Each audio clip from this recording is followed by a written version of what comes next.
Përshëndetje shikues të nderuar. Intervistën e sotme njëherësh edhe të fundit për këtë sezon në studiot Hapur do ta zhvillojmë me zëvendës ambasadorin e Shteteve të Bashkuara të Amerikës në Shkup, zotin Tomas Navratil. Ai zë shpejti do të largohet nga Maqedonia, prandaj edhe ne do ta pyesim për përshtypjet e tij në këto 3 vite. Gjithsesi pjesë e bisedës do qenë edhe proceset integruese të vendit dhe proceset tjera të politikës së brendshme këtu në Maqedoni. Zotin Navratil, faleminderit që ndatë kohë të jeni mysafir në studiot Hapur. Well, thank you. I appreciate the opportunity, and I think it's very fitting that this is your last interview of the season because my season in Macedonia is also coming to an end. Zoti Navratil, cilat janë përshtypjet tuaja në këto 3 vite për Maqedoni? Natyrisht më intereson pjesa politike e përshtypjeve tuaja. Well, Macedonia is a very welcoming country. I felt personally very welcome here.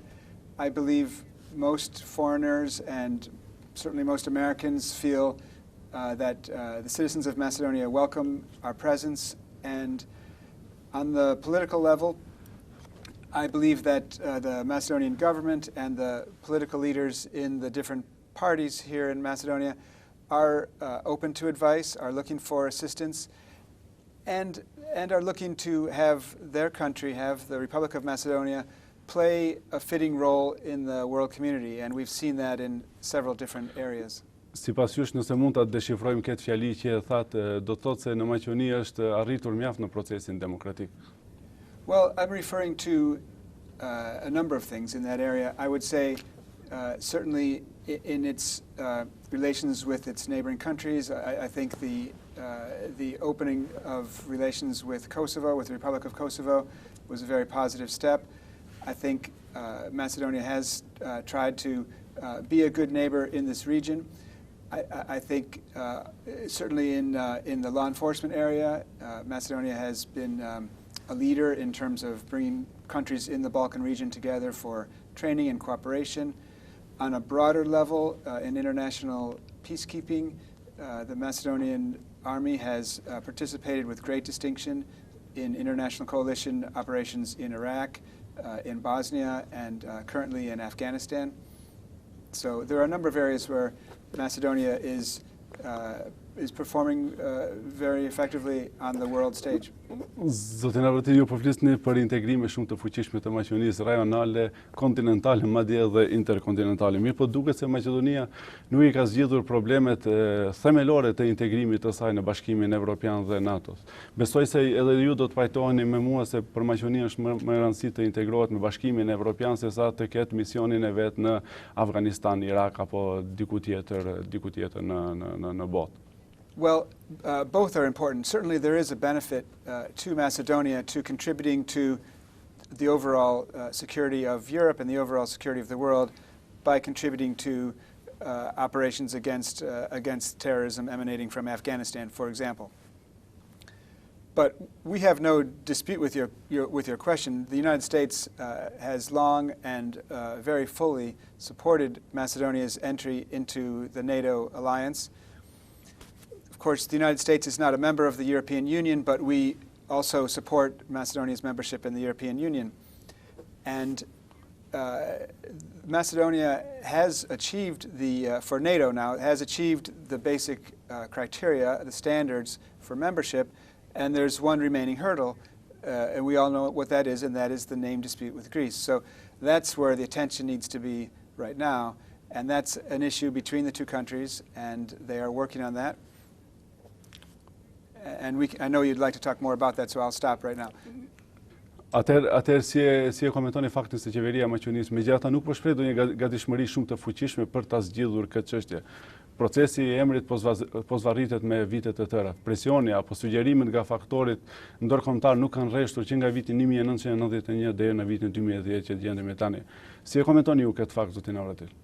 Well, I'm not sure if pressure from the international community is really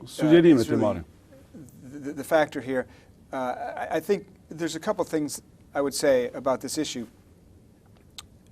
First of all, it is quite striking, and you asked earlier about my impressions about Macedonia, it is quite striking that consistently, year after year, in poll after poll, approximately 9 out of 10 citizens of Macedonia want to be in NATO and want to be in the European Union. It's a very high. Po këtu është paradoksi, zoti Navratil, se të gjitha anketat tregojnë se mbi 90% të qytetarëve dëshirojnë të antarësohet vendin në Bashkimin Evropian, gjithsesi në NATO. Ndërkohë që nga ana tjetër qeveria sikur nuk I merr parasysh shumë këto kërkesa të qytetarëve të saj.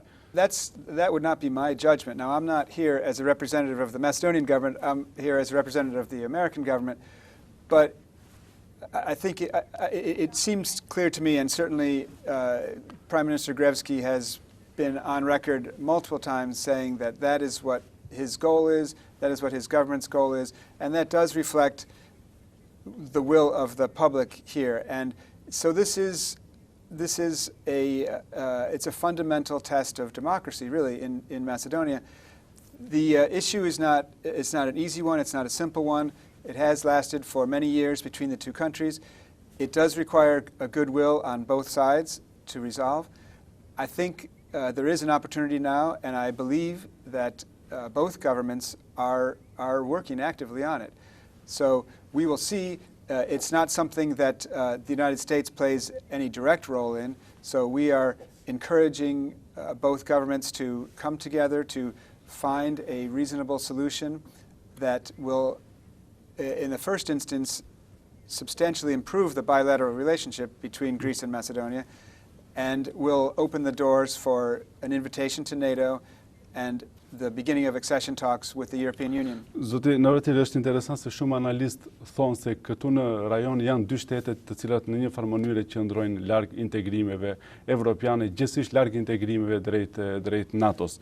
Do të analistët shpeshherë e marrin Serbinë dhe Maqedoninë. Zyrtarët serb, madje disa edhe publikisht janë deklaruar se nuk janë edhe shumë të interesuar që të antarësohet vendi I tyre në NATO, ndërkohë që edhe politika e kryeministrit Nikola Gruevski, sipas tyre, nuk tregon shumë shenja se megjithatë është I interesuar jetësisht ta fusë Maqedoninë në familjen e madhe të NATO-s. Sipas jush, a ekziston mundësia që ky rajon, ky mikro rajon të rrëshqas nga ndikimi I perëndimit drejt ndikimit të lindjes, pavarësisht që ka përfunduar era e luftës së ftohtë? I want to make sure I understand your question. You're asking, do I think it's possible that Serbia and Macedonia would stay out of the Euro-Atlantic structures? Pikrisht. Okay. I certainly hope not. That is not what the United States would like to see. But this is a sovereign decision for Macedonia, and it's a sovereign decision for Serbia. Each country has the right to pursue its own future. So the United States is not going to pressure anybody to join NATO. We've never done that. The choice is up to Macedonia how to proceed. And the way forward does require reaching an agreement with Greece to resolve this name dispute. And that's the path that Macedonia is on. I personally believe that that's the path that Macedonia should be on, and I think there is a reasonable chance of reaching that goal. Ju pyeta këtë pyetje zoti Navratil sepse megjithatë Shtetet e Bashkuara të Amerikës janë shtetet, gjithsesi është vendi I cili më shumë ka investuar në zhvillimin e demokracisë në Gadishullin Ballkanik. Dhe nuk mendoni se do të ishte tani shumë keq për diplomacinë amerikane, gjithsesi për administratën amerikane që pas gjitha atyre investimeve edhe më tej të ketë hezitime këtu në këtë rajon për të kyçur në familje të mëdha të cilat ruajnë demokracinë në botë? I don't see that as the way things are going. I think Macedonia has every opportunity to resolve this issue, go forward into NATO, go forward into the European Union. The U.S. Perspective on the Balkans is very much in favor of integration in the Euro-Atlantic institutions. This is an important part of Europe. It needs to be included fully in Europe, and that does require making some changes to meet European standards and international standards. We've been supporting those changes, which the Macedonian elected governments over several administrations have been pursuing. That's a big part of our policy towards Macedonia and more broadly in the region. And so, I don't see this heading towards a failure.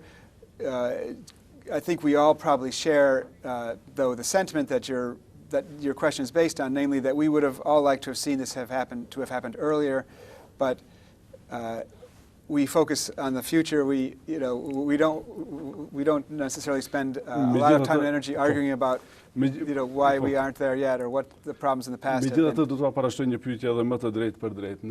Në fund të shekullit 20, diplomacia amerikane përdorte një fjalor të ngjashëm me atë që po e përdorni sot ju këtu në studio të hapur.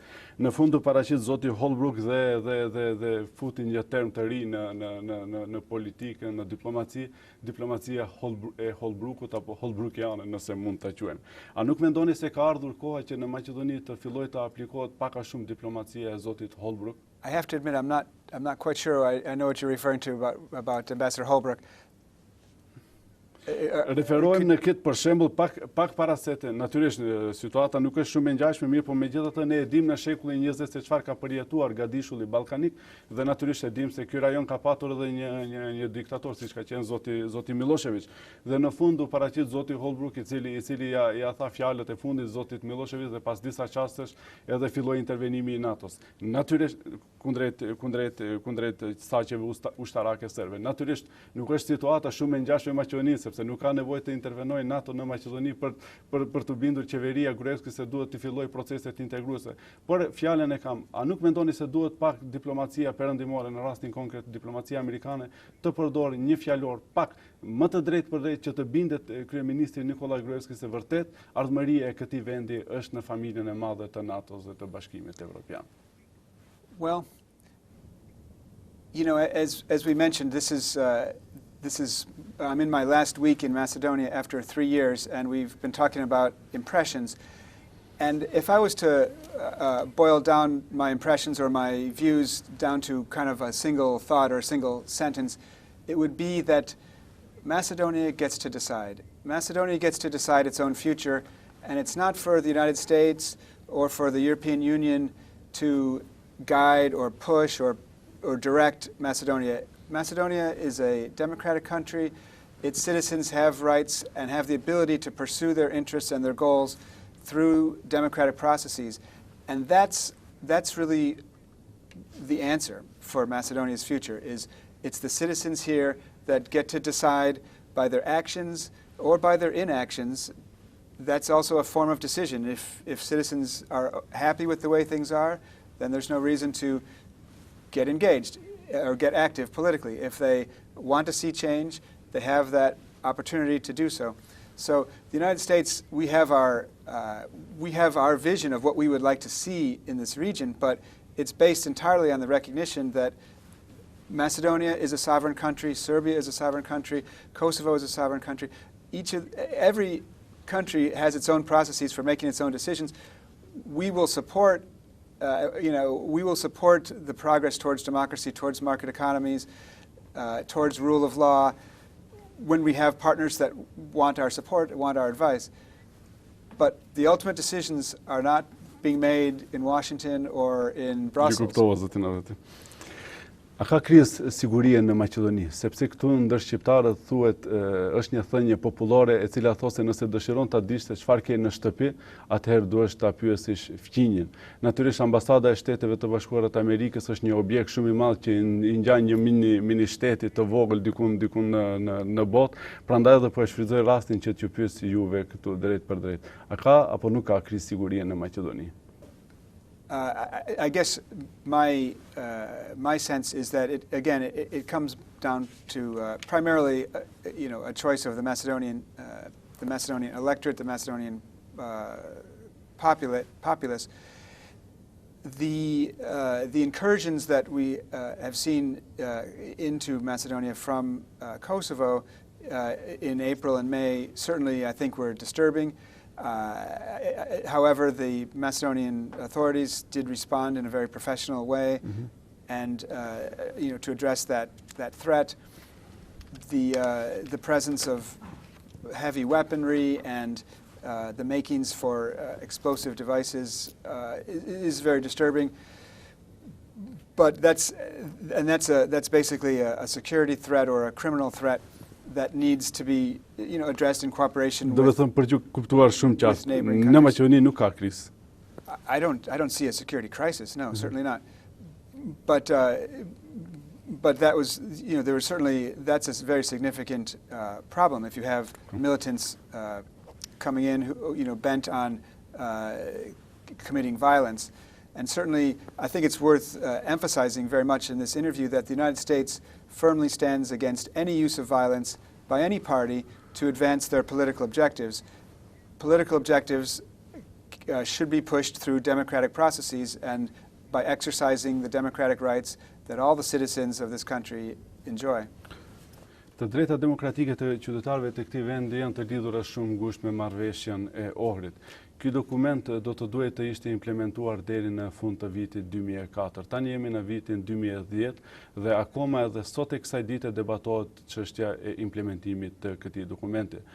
Ndërkohë që Shtetet e Bashkuara të Amerikës janë ndër garantuesit kryesor të zbatimit praktik të këtij dokumenti historik për demokracinë e Maqedonisë. A nuk mendoni se kjo vonesë është pak pjesë e fajit edhe të administratës tuaj? I think I could probably best respond if you could give me a little more detail about what parts of the Ohrid Framework Agreement have not been implemented, or what are the problem areas that you would see? Për shembull, do fillojmë nga pjesa e risocializimit të ushtarëve të ish-ushtrisë çlirimtare, gjithsesi atyre që ishin pjesëmarrës në konflikt. Edhe sot e kësaj dite në administratë nuk është arritur përfaqësimi adekuat i shqiptarëve. Akoma edhe sot e kësaj dite ka dilema rreth mënyrës së implementimit të ligjit për përdorimin e gjuhëve. Pastaj çështja e flamurit u abrogua gjithësisht nga gjykata kushtetuese. Do thotë gjitha janë këto elemente të cilët burojnë nga marrëveshja e Ohrit. Mendoj se janë argumente të mjaftueshme për të mundur të jepni një përgjigje në këtë rast. Let me then just comment, and again to put this in somewhat personal terms. I've been here for 3 years now. When I arrived here, the DUI party was boycotting Parliament and was in a intensive negotiation with the ruling party, with VMRO, over the implementation of the May 29th agreement, which was an agreement that was reached in May 29th, 2007, just about 2 months before I arrived here. And at that time, the issues under consideration were quite similar to the list you just gave. What would be the proper treatment of the former NLA fighters and their family members? What about a language law, which VMRO was opposed to at that time? And what about equitable implementation in government positions, public sector positions? And there was a lot of controversy about the flying of flags, the flying of Albanian flags. And as I look back, or I look from that point to today, what's the same and what's different? Well, there is a language law that's been passed in Parliament. And so it was somewhat of a compromise between Dewey and VMRO. It was not as much as DUI wanted. It was more than VMRO, at least initially, wanted to pass through Parliament. To me, it was an excellent example of how democracy works. You have different interests, different perspectives. You have a debate, you have a discussion, you reach an agreement, you move forward. That doesn't necessarily mean it's the end of that issue, but it's a step. The flying of flags was very controversial back then. Now, you never hear anybody talking about it. It's not really a concern. Equitable representation, that's a big issue. That's a complicated issue, and it's related also to the question of governance in general and how people are chosen to work in government positions, how they are promoted or fired or moved.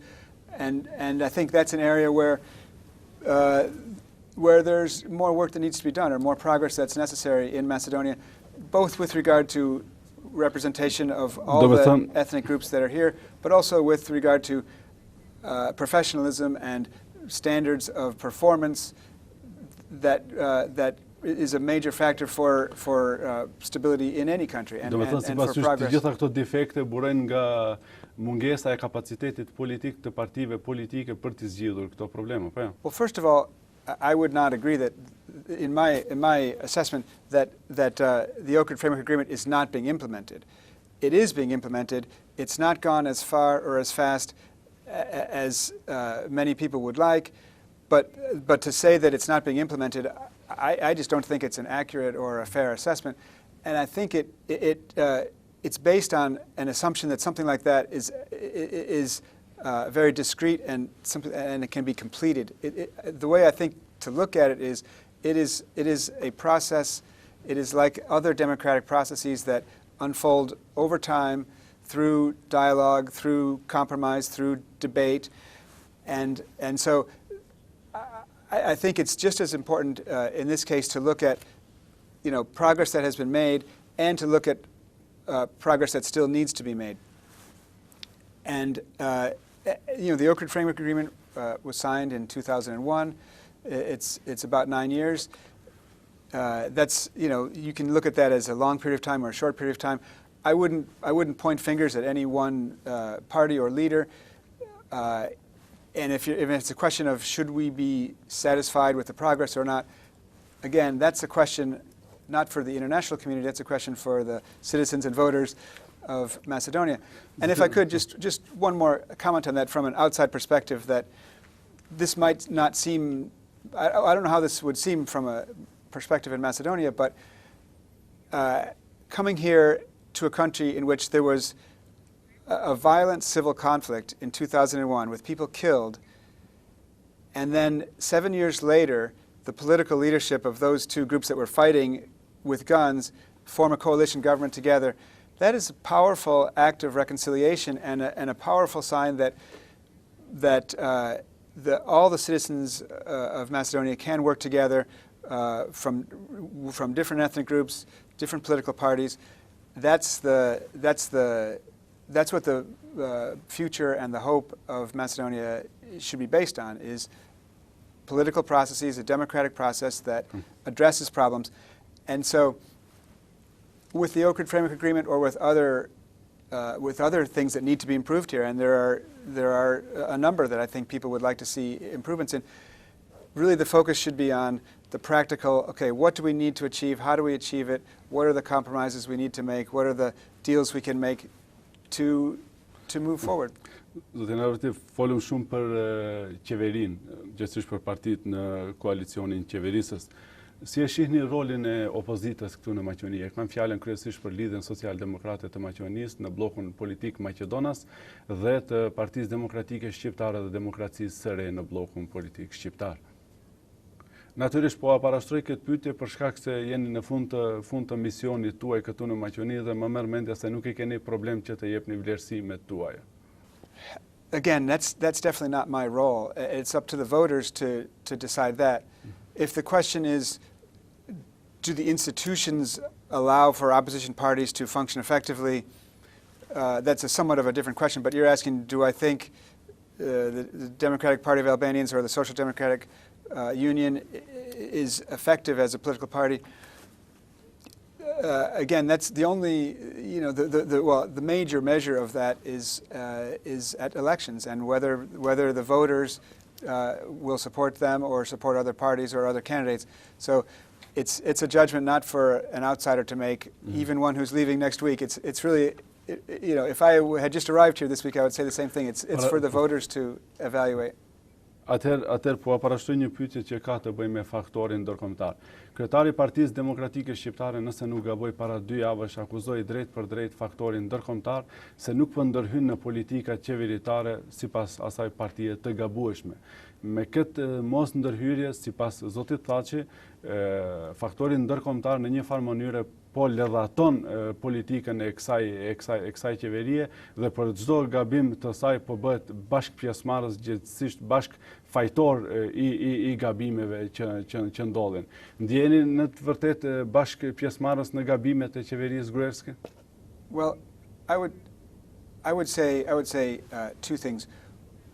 One, that we do feel, as I said before, we do feel that Macedonia and the Macedonian government and the Macedonian political parties are open to advice and assistance from the international community and from the United States, and so we're happy to provide that in a variety of dimensions, in the promotion of democracy and the strengthening of democratic institutions, in the promotion of economic development and the building of greater prosperity in Macedonia, and in terms of passivity, again, I would underline that Macedonia is a sovereign country whose elected leadership makes the decisions about everything to do with governance here, and again, we have the ability to be a counselor, to provide advice and support, and we do that as partners, as allies of Macedonia. And in terms of being passive, I wish he could just see Ambassador Rieker's schedule or my schedule or the schedule of anyone in the embassy. We're very busy, and we're working very hard. I promise him that. So, on behalf of the U.S. taxpayers, he does not have anything to worry about in that regard. But we do not have the ability to control or decide. Zotin Navratil, edhe një pyetje për në fund, sepse edhe kemi ardhur në fund të emisionit. Zakonisht diplomatët amerikanë që kalojnë për Shkup, e kam fjalën për ato që janë me grada më të larta, siç është rasti juaj, jemi mësuar të shohim pas përfundimit të misionit të tyre këtu në Maqedoni, disa në Irak, disa në Kore, disa në Bosnjë, do të thotë në parim në për vende të krizës. Pra, ku mund t'ju shohim juve në të ardhmen, pasi që po largoheni nga Maqedonia? Well, I'm going to perhaps the most difficult and dangerous place, namely Washington, D.C. I'm going to be working, I feel very privileged, actually. I'll be working in the Office of Policy Planning, which is an office that advises the Secretary of State on the United States international relations. And my focus there will be Europe very broadly, so I will be very avidly following and working on issues related to Macedonia, related to Kosovo, related to this region, and more broadly in Europe. So I think my experience here will be very useful in my new capacity. Zotin Navratil, faleminderit që ishit mysafir në studiot Hapur. Well, thank you. I appreciate the attention and the very best of wishes to all the citizens of Macedonia, and my appreciation for the hospitality which I and all of us here in the embassy have enjoyed. Shikues të nderuar, ndoqët pra bisedën e fundit për këtë cikël emisionesh në këtë sezon.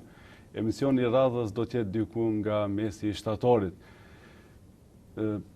Zhvilluam bisedën e fundit me zëvendës ambasadorin e Shteteve të Bashkuara të Amerikës këtu në Shkup, zotin Tomas Navratil. Miropafshim deri në vjesht.